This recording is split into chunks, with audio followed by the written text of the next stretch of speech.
in broad terms,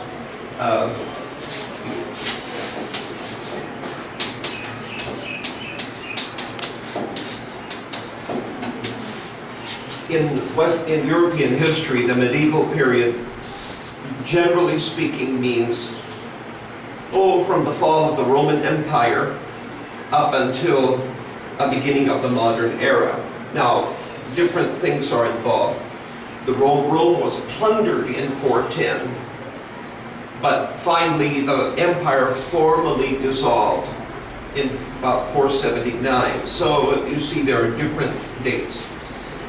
And because Rome was plundered in 410, they withdrew their armies from the most distant parts of their empire back into defend Rome against the Goths. So this is the beginning of the medieval era. The end of the medieval era is several things. One is the printing press in the 1400s. One is the exploration of the New World, meaning the Americas, in the beginning, Columbus, late 1400s, and the people who followed him into the early 1500s. And the third is third and fourth. One is the Renaissance, which begins before this, and the other is the Reformation, religious Christian Reformation, which is also taking place starting before, but formally beginning in the early 1500s. So as a general statement of the medieval era, we can say that it's about 500 to 1500 AD, 1,000 years. This gets broken down into blocks of time because life is not the same throughout this whole time. First, the Central Roman Empire collapses and you have a small local leadership. Then slowly these local leaders become kings. Some of them become stronger than others, and kingdoms begin to develop and grow. For example, Charlemagne already has a big kingdom, an empire, by 800 CE. But then towns are also growing to develop trade. And now, some people think of this medieval era as backward, but in some ways it was very progressive, more than even the Romans. The Romans used slavery for all of their labor needs. But in the medieval era, people start using machines, simple machines, but still some inventing simple machines to use for labor instead of slavery. So in that sense, it's advanced. Now, there in the English language, you have one of the first things is first documents is this, Beowulf. There was a movie a few years ago about Beowulf, but that movie is an animation, it's a drawing, and it's not like the original story. Beowulf is the hero of the story, and there is a monster called Grendel who they're trying to defeat. And now, what is the origin of this story? There is another movie which is hard to find called Grendel, and that one is probably more accurate in terms of the original story, what really happened. Now, if you try to read this, it would probably be impossible to read. In English literature classes, usually it is translated into modern English. You may be able to find a book where on one side is the Old English, and on the other page, left side is the Old English, and right side is the modern English, so that you can understand what it is. It's not just Old English like King James Version of the Bible. This is about 1000 AD. Okay, and the story is older than that. we're talking about when it is written down, okay, in its first form. So it's about 1000 AD.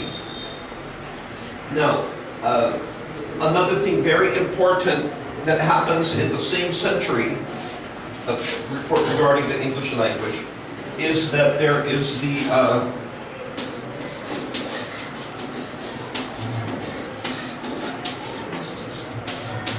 Norman conquest, which is in 1066. Okay, this is AD again. Norman conquest. People who were descended from the Vikings, you know, people who were descended from the Vikings and who had already conquered northern France for the past 200 years. They attacked, invaded, and conquered England this year. Okay, there was a three-way battle for the crown. The King of England, the King of Normandy, and the King of Norway all fought. The King of England had to fight two invasions at the same time. He went north and fought against the King of Norway and defeated him. And the King of Norway was killed in battle. But then the King of England had to travel the opposite direction to the southern coast and fight against the Normans who had come up from France. And that battle he lost. And so the result of this is that French-speaking people were the conquerors of England, and French language was the governing language of England from this time until into the early 1400s. So 350 years, French is the dominant language. Now, if you have another language-speaking group of people who conquer you and they rule you, then, and their language is used in government, then everybody wants that to learn that language, and they feel that words in that language are good, and they want to develop in that language. So the result is many French words entered the old Anglo-Saxon language.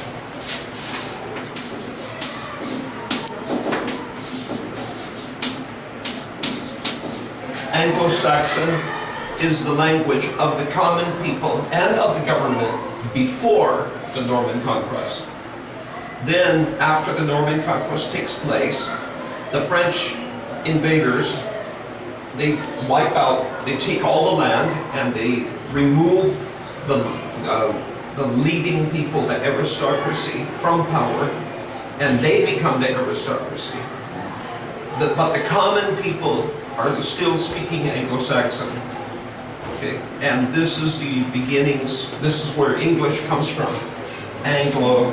Okay, and then the Angles, where this word comes from, there's two tribes of people: the Angles and the Saxons.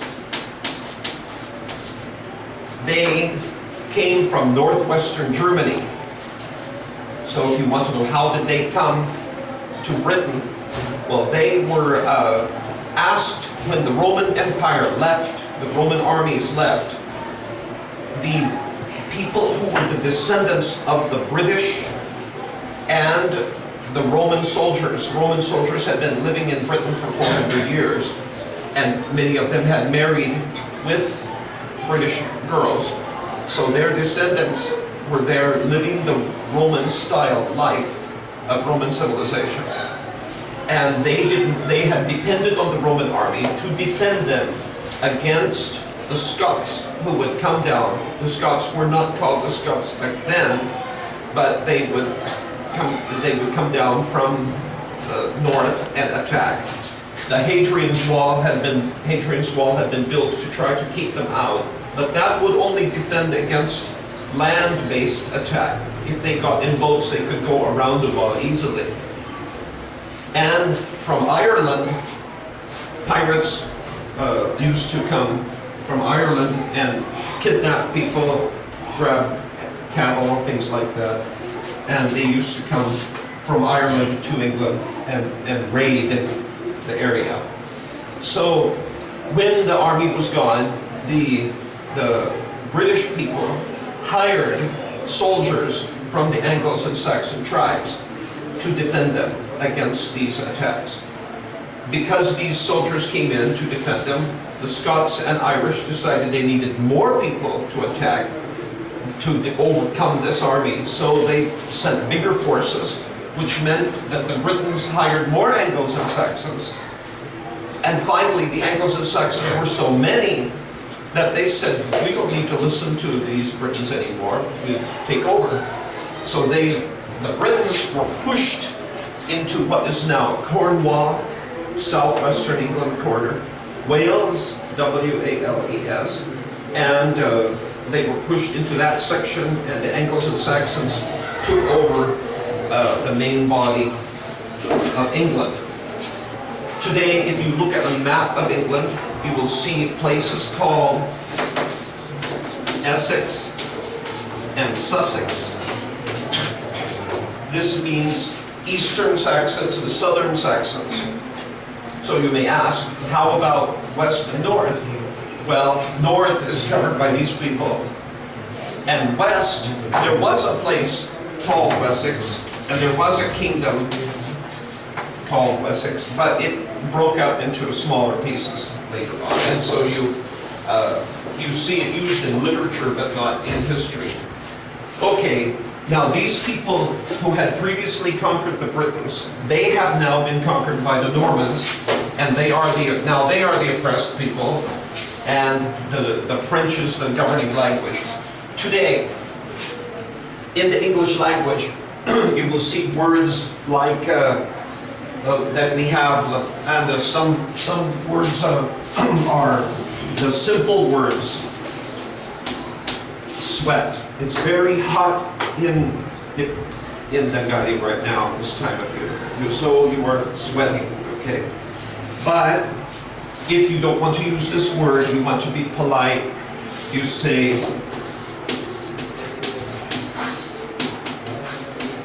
perspire, okay? Now, why is this word more polite than this word? Okay? And certain words become, they consider more polite than other words because they come from a more genteel, more upper class background, okay? And that often happens because words that come from French or that language background, because these people ruled. Now today, in the English language, if you see words that end with "tion," okay, perspiration, conversation, okay, inspiration, these words, almost all of them were imported into the language through French during this, as a result of and it wasn't only during that time, but also during that 300 years, but also afterwards, France was still considered many times to be more advanced than England, so they still used to import some of these words and consider them to be more polite. So this is the influence of history on the language. Now, there are other songs and stories written in poetry form, but some of them are in French, some of them are in Spanish, and so I'm not going to talk about that right now so much because this is an English literature subject. But you can, some of the names of them, the Song of Roland is French, El Cid is Spanish. These are epic poems, stories of the time. And in German, I want to spell this. This is a long word. We'll spell it right.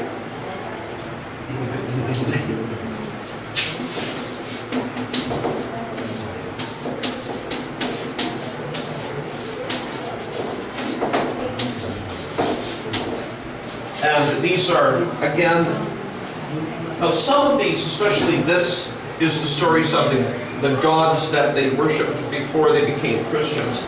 And in German, this word means song.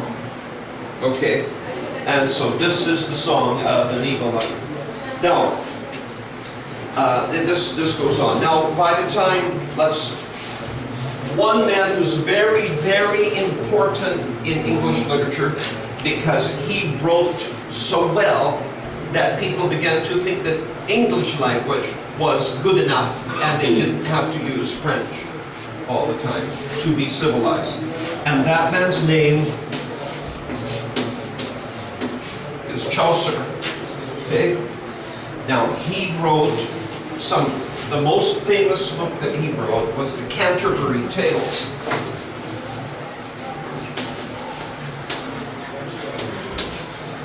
Now, what is Canterbury? Canterbury is a place, and people were walking to pilgrimage at Canterbury. Why? Because there was a man who was a bishop who 200 years before this had been killed by the king, and after he was killed by the king, people used to pray at his tomb and everything like that, and he quickly was pronounced to be a saint, and so people used to make pilgrimages to that cathedral in Canterbury. So the story goes